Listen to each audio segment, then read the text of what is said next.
Bonjour à tous, je suis Kevin de Lumiscaf. Dans la vidéo précédente, nous avions vu comment créer et assigner un matériau à un produit. Cette fois-ci, nous allons voir comment le mettre en valeur dans un décor. Pour cela, nous allons utiliser un environnement 360 degrés que nous allons ajouter à la scène. Tout d'abord, nous ouvrons le produit dans Matter. Puis, dans la librairie externe, nous pouvons trouver les environnements par défaut du logiciel. Nous avons le choix entre des environnements studio et deux environnements d'extérieur. Il est également possible d'importer vos propres environnements au format HDRI, EXR ou KEV dans la librairie interne. Comme pour les matériaux, les environnements utilisent un système de calque d'environnement. Cela permet d'utiliser plusieurs décors dans la même scène et de les configurer ensuite. Afin d'assigner l'environnement à la scène, il suffit de faire un glisser-déposer dans la vue 3D. Par défaut, l'environnement n'est visible que dans l'éclairage et les reflets des surfaces. Afin de le voir comme un objet dans la scène, il faut créer des géométries sur lesquelles le projeter. Le plus simple dans un premier temps est de créer une hémisphère dans Shaper, comme vu pendant l'épisode 2. Il est important de toujours avoir une géométrie pour le sol de l'environnement, sinon le modèle donnera l'impression de flotter dans la scène.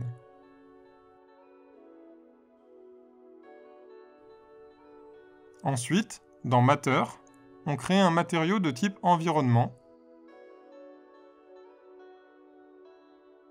que l'on applique sur le calque d'aspect par défaut de la scène, sur toutes les géométries sur lesquelles on souhaite projeter l'environnement.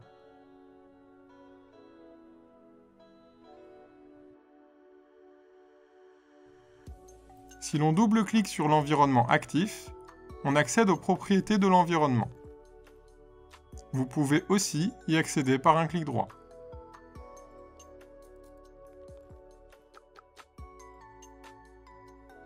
Ici, on va pouvoir modifier le gamma, la saturation et la projection de l'environnement. On peut ensuite modifier son paramètre d'exposition en diffus, son paramètre d'exposition en spéculaire, ou encore son paramètre d'exposition en arrière-plan.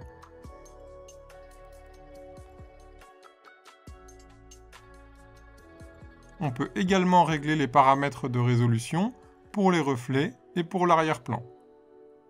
Afin d'optimiser la scène et le poids du fichier, il est important de ne pas mettre de valeur trop élevée. La plupart du temps, une valeur de 1024 suffira pour le spéculaire.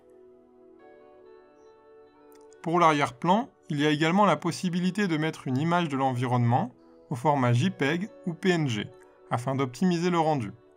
Auquel cas, le paramètre de résolution n'a pas d'impact sur le rendu final, et on peut le régler à une valeur beaucoup plus faible. Si l'on dézoome, on peut remarquer que l'environnement étant projeté sur une hémisphère, il a des déformations.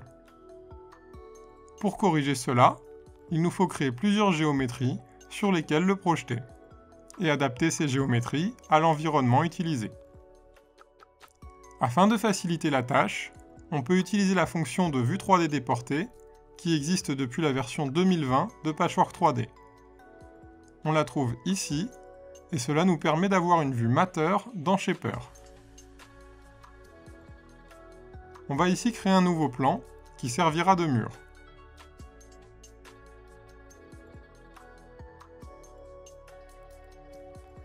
Et grâce à ces deux vues 3D, le placement va être facilité.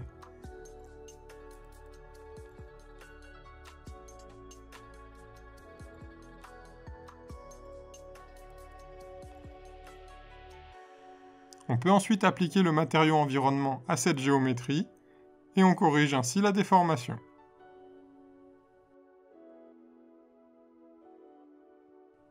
On pourra ainsi avoir un environnement plus détaillé, plus précis, avec moins de déformations, pour un résultat plus qualitatif.